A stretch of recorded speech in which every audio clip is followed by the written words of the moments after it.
Hey WhatsApp everyone, this is Aman और IC English में आपका स्वागत है। आज का जो वीडियो है वो है आपकी वोकैबुलरी प्रैक्टिस के लिए। इस वीडियो में हम कुछ सेलेक्टेड वर्ड्स देखने वाले हैं लेजिस्लेशन यानी कानून और चुनाव से रिलेटेड। सो अगर आप ये वीडियो एंड तक देखेंगे तो आपको कुछ नए वर्ड्स देखने को मिलेंगे लेजिस्लेशन से रिलेटेड, उनकी हिंदी मीनिंग के साथ, और उनको हम कैसे यूज करते हैं ये हम देखेंगे उनके एग्जाम्पल सेंटेंसेस में। सो बिना ज्यादा टाइम वेस्ट किए चलिए वीडियो को स्टार्ट करते हैं। सबसे पहला वर्ड है यहाँ पर इलेक्शन, ELECTION, इलेक्शन, जो कि काफी कॉमन वर्ड है जिसका मतलब है चुनाव या फिर निर्वाचन। एग्जाम्पल देखेंगे, I didn't vote in the last election. I did not vote in the last election यानी मैंने पिछले चुनाव में, जो पिछली बार चुनाव हुए थे उसमें वोट नहीं दिया था। I did not vote in the last election, पिछले चुनाव में मैंने वोट नहीं दिया था। नेक्स्ट वर्ड है यहाँ पर बैलेट बॉक्स। बैलेट बॉक्स जिसका मतलब है मत पेटी, जिसमें हम अपने मत यानी अपने वोट्स डालते हैं। एग्जाम्पल देखेंगे, please put your ballets in this ballot box. Please put your ballets in this ballot box यानी कृपया अपने मत पत्र इस मत पेटी में डाल दें। दिस का यूज किया गया है इसलिए इस मत पेटी में, यहां पर उस मत पेटी होता तो हम दैट का यूज करते। नेक्स्ट वर्ड है यहां पर कैंडिडेट, CANDIDATE, कैंडिडेट जिसका मतलब है उम्मीदवार यानी जो इलेक्शन के लिए खड़ा हो रहा है, चुनाव में खड़ा हो रहा है, उसे हम कैंडिडेट कहते हैं। एग्जाम्पल देखेंगे, this candidate is clearly superior. This candidate is clearly superior यानी यह उम्मीदवार, ये जो कैंडिडेट है जो खड़ा है चुनाव में, चुनाव लड़ रहा है, वो स्पष्ट रूप से श्रेष्ठ है, सुपीरियर है। नेक्स्ट वर्ड है अर्बन, URBAN, अर्बन जिसका मतलब है शहरी। शहरी यानी शहर का, शहर के इलाके का, उसे हम इंग्लिश में अर्बन कहते हैं। एग्जाम्पल देखेंगे, most of the population is an urban population. Most of the population is an urban population यानी अधिकांश आबादी जो है वो शहरी आबादी है, यानी मैक्सिमम जो लोग हैं, ज्यादातर जो लोग हैं वो शहर से हैं, शहरी आबादी है, अर्बन। नेक्स्ट वर्ड है वोटर, VOTER, वोटर जिसका मतलब है मतदाता यानी जो मत देता है, वोट देता है, वोटर। एग्जाम्पल देखेंगे, when you are 18 you are a legal voter. When you are 18 you are a legal voter यानी जब आप 18 वर्ष के होते हैं तो आप एक कानूनी मतदाता होते हैं, आपके पास ऑथराइजेशन है कि अब आप वोट दे सकते हैं। 18 की एज के बाद आप लीगली वोट दे सकते हैं। नेक्स्ट है बाय इलेक्शन। बाय इलेक्शन का मतलब है उपचुनाव। एग्जाम्पल देखेंगे, defeat in the by election is a major setback to the ruling party.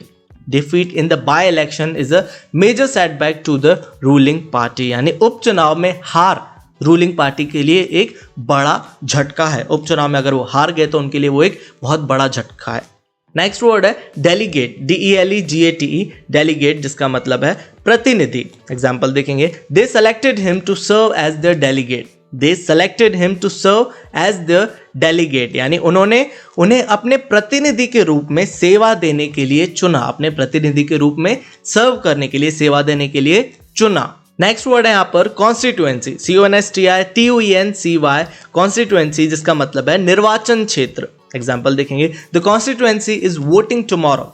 The constituency is voting tomorrow यानी निर्वाचन क्षेत्र में कल मतदान है। निर्वाचन क्षेत्र यानी वो एरिया जहां के लिए चुनाव हो रहे हैं, जहां पर चुनाव हो रहे हैं। नेक्स्ट वर्ड है रूरल, RURAL, रूरल। अभी हमने एक वर्ड देखा था अर्बन जिसका मतलब था शहरी, तो ये उसका ऑपोजिट वर्ड है रूरल यानी गांव का या फिर ग्रामीण यानी ग्रामीण क्षेत्र, रूरल एरिया। एग्जाम्पल देखेंगे, a large percentage of the rural population was illiterate.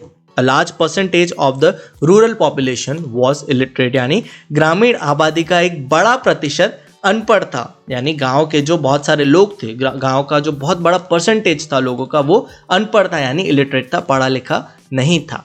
Next word है यहाँ पर पोल, POLL, पोल जिसका मतलब है वोट देना या फिर मतदान करना। यानी जैसे आपने देखा होगा कुछ सोशल मीडियाज पर, जैसे इंस्टाग्राम पर देखेंगे या यूट्यूब पर भी पोल्स होते हैं, सामने आपके एक क्वेश्चन रहता है, उसके आपको दो ऑप्शंस रहते हैं, आपको दोनों में से एक को सेलेक्ट करना रहता है, उसे हम पोल कहते हैं। वैसे ही वोट में भी होता है, या तो आप इनको वोट देंगे या फिर उनको, तो उसे हम पोल यानी वोट देना कहते हैं। एग्जाम्पल देखेंगे, they expected a heavy poll. They expected a heavy poll यानी उन्हें भारी मतदान की उम्मीद थी, उन्हें उम्मीद थी कि उनको बहुत सारे वोट्स आएंगे, बहुत सारे पोल उनकी तरफ आएंगे।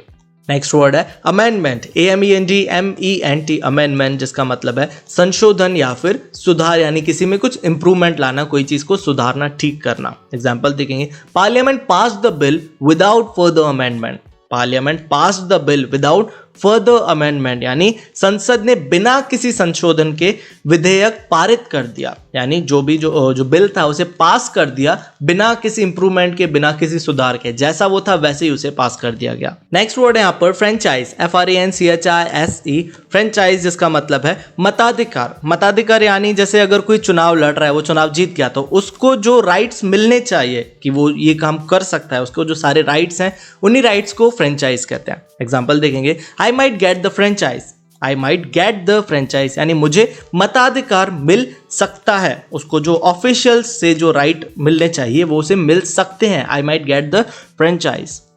नेक्स्ट वर्ड यहाँ पर ऑब्जेक्शन, OBJECTION, ऑब्जेक्शन जिसका मतलब है आपत्ति। एग्जाम्पल देखेंगे, I have no objection to it, I have no objection to it यानी मुझे इससे कोई आपत्ति नहीं है, कोई भी प्रॉब्लम नहीं है, जैसा ये चल रहा है मुझे उससे कोई भी दिक्कत नहीं है, उसे हम ऑब्जेक्शन कहते हैं, दिक्कत, आपत्ति या फिर प्रॉब्लम बोल सकते हैं। नेक्स्ट वर्ड है लेजिस्लेचर, LEGISLATURE, लेजिस्लेचर जिसका मतलब है विधानसभा यानी कानून बनाने वाली सभा, जो सबसे बड़ी सभा है जो कानून बनाती है उसे विधानसभा कहते हैं, मेरे ख्याल से आप जानते होंगे, उसे इंग्लिश में लेजिस्लेचर कहते हैं। एग्जाम्पल देखेंगे, he was elected to the legislature, he was elected to the legislature यानी वह विधानसभा के लिए चुने गए थे, वो विधानसभा के लिए चुने गए थे, he was elected to the legislature. Next word है यहाँ पर leader of the house, leader of the house का मतलब है सदन का नेता। एग्जाम्पल देखेंगे, the leader of the house will be selected by secret ballot, the leader of the house will be selected bye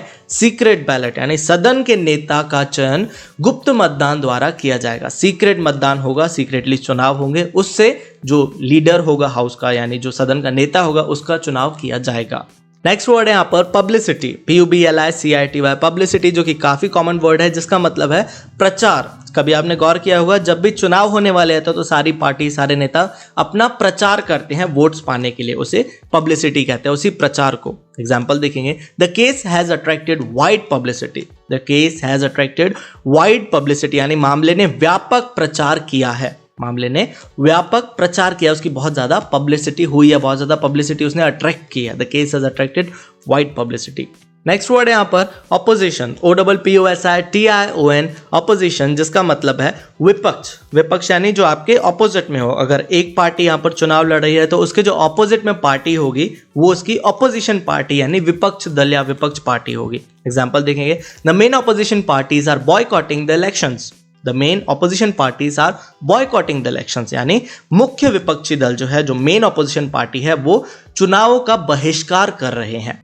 सो चलिए लास्ट वर्ड देखते हैं आज का जो है मूवर, MOVER, मूवर जिसका मतलब है प्रस्तुतकर्ता या फिर पहल करने वाला। एग्जाम्पल देखेंगे, he was the prime mover, he was the prime mover यानी वह प्रमुख प्रस्तुतकर्ता था या वो जो सबसे मेन था, जो पहल करने वालों में से सबसे मेन इंसान, जिस इंसान की बात कर रहे हैं वो था, he was the prime mover. So ये थे आज के हमारे कुछ वर्ड्स। आई होप ये वर्ड्स आपको यूजफुल लगे होंगे। अगर आपने इस वीडियो से कुछ भी नया सीखा हो तो वीडियो को लाइक जरूर कर दीजिएगा, और अगर आप इस चैनल पर पहली बार आए हैं या फिर मुझे आप पहली बार सुन रहे हैं और इंग्लिश सीखना चाहते हैं तो इस चैनल को सब्सक्राइब जरूर कर दीजिएगा। सो मिलते हैं हमारे नेक्स्ट वीडियो में। Bye, take care.